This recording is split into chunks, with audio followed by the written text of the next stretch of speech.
Vellore CMC medical college বা খ্রিস্টান medical কলেজে ডাক্তার দেখাতে গিয়ে আমার কি কি অসুবিধা হয়েছিল সেই অসুবিধাগুলি আমি শেয়ার করছি।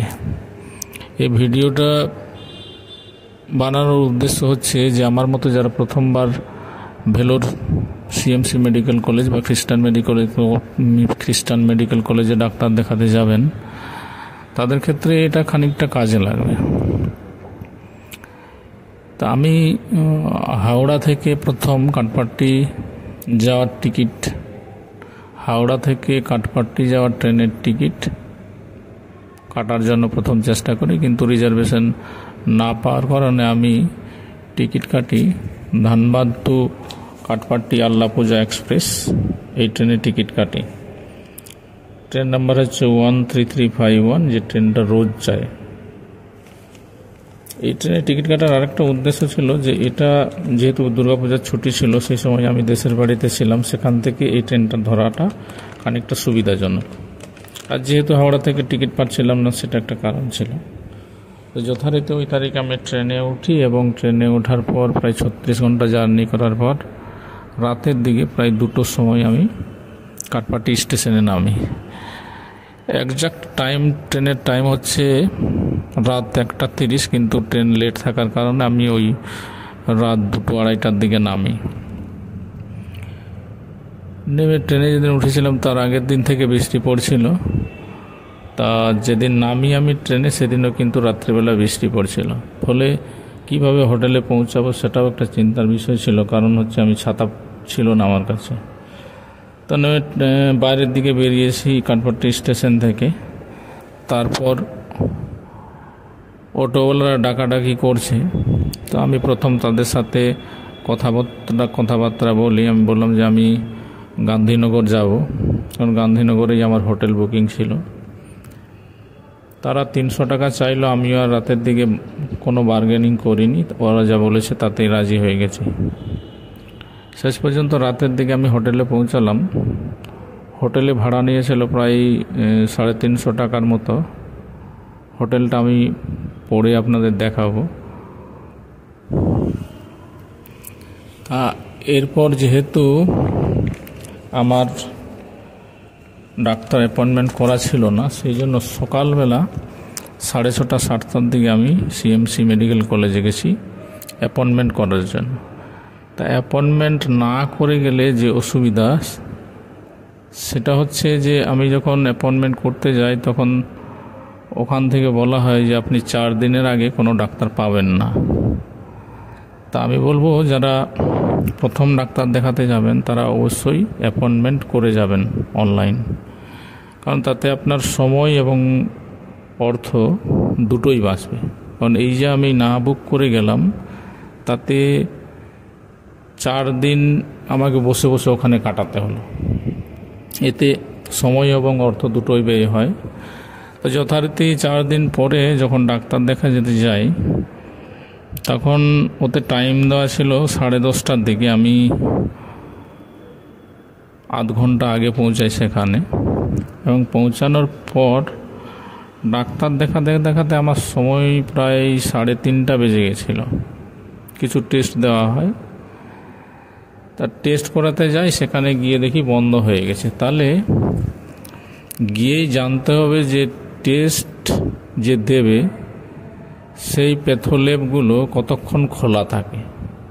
কারণ আমি যেদিন ডাক্তার দেখাতে গেলাম সেদিন ওই টাইমটা ডাক্তার দেখাতে চলে গেল, গিয়ে দেখি প্যাথোলজি বন্ধ। ফলে এটা যদি আমার আগেই জানা থাকতো তাহলে তাড়াহুড়ো করে হয়তো করা যেত।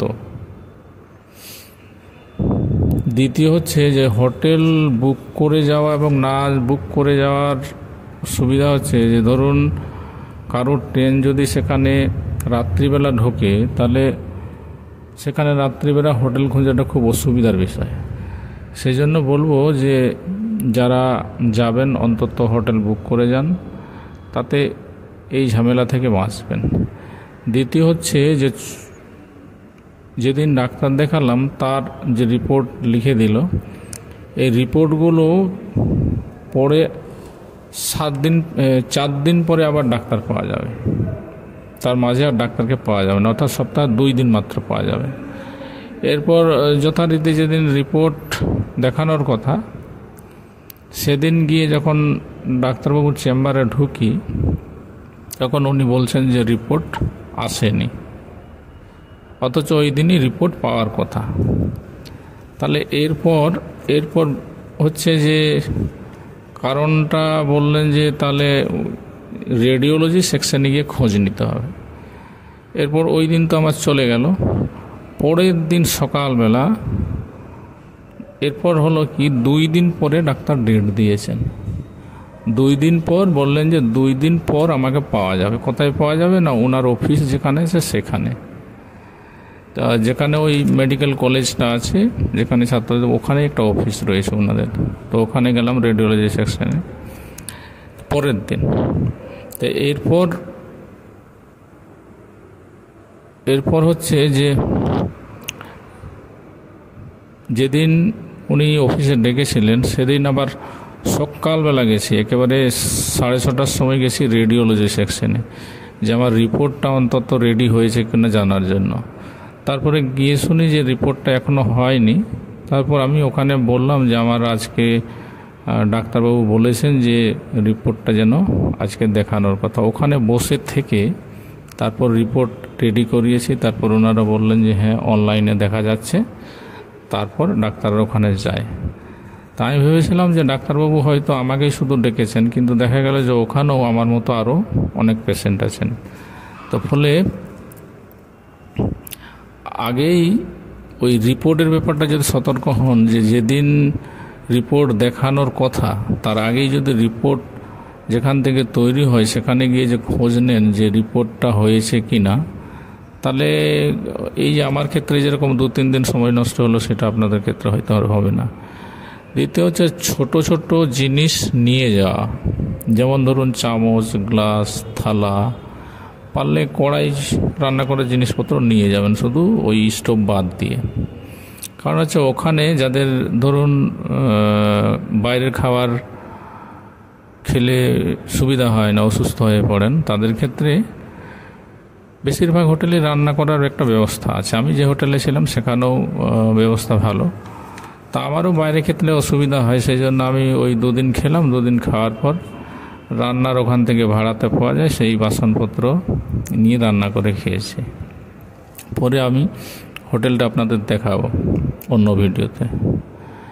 আর তৃতীয় হচ্ছে যে রিটার্ন টিকিট দুটো থাকলে ভালো হয়। দুটো থাকলে ভালো হয় কারণ হচ্ছে যে আমার ক্ষেত্রে যেমন যে তারিখে রিটার্ন হওয়ার কথা, আমার যে তারিখ থেকে ওখান থেকে কাঠপাটির থেকে বাড়ি আসার কথা, সেই তারিখের মধ্যে আমার কিন্তু কিছুই হয়নি। ডাক্তার দেখানো হয়নি, ডাক্তার দেখাতে হয়েছে কিন্তু ওই যে ফাইনাল রিপোর্ট সেসব কিছুই হয়নি।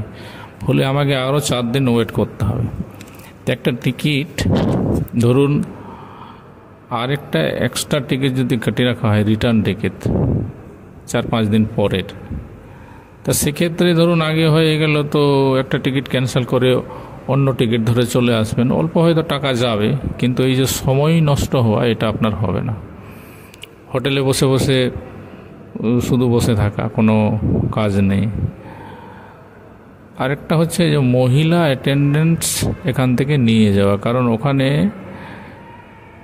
মেলদের ওখানে অ্যালাউ করে না, মানে পেশেন্টের সঙ্গে আরেকজন থাকার জন্য একজন মহিলা অ্যাটেন্ডেন্টের কথা ওনারা প্রথম থেকেই বলে দেন। আর প্রত্যেক জায়গায় দেখবেন যে পেমেন্ট সিস্টেম যেটা আছে সেটা হচ্ছে অনলাইন, অফলাইনও আছে, যে আমি টাকা দিতে পারি, ক্যাশ টাকা দিতে পারি, কিন্তু ক্যাশ টাকা কতবার আমি দেবো, সেই জন্য অনলাইন সিস্টেম থাকা ভালো হয়। এটিএম কার্ড থাকুন, ক্রেডিট কার্ড থাকুন, ডেবিট কার্ড থাকুক, ক্রেডিট কার্ড অথবা ডেবিট কার্ড অথবা গুগল পে, এই ধরনের আপনার একটা অনলাইন সিস্টেম নিজের মধ্যে থাকলে এইগুলো সুবিধা হয়। আরেকটা বলবো যে ডিসেম্বর মাসের 25 তারিখ থেকে জানুয়ারি মাসের 15 তারিখ পর্যন্ত আমি বলবো যে না যাওয়াই ভালো, কারণ হচ্ছে এখানে অধিকাংশ সিনিয়র ডাক্তার পাওয়া যায় না। কারণ খ্রিস্টমাস নিয়ে তারা ব্যস্ত থাকে নানা কর্মকাণ্ডের মধ্যে, ফলে সেই সময় গিয়ে সুষ্ঠুভাবে ডাক্তারকেও পাওয়া যাবে না, ডাক্তার দেখানো যাবে না, পাওয়া যাবে না, সেই সব অসুবিধাগুলো হয়। তা ভিডিওটি ভালো লাগলে শেয়ার করবেন, লাইক করবেন, কমেন্ট করবেন, সাবস্ক্রাইব করবেন।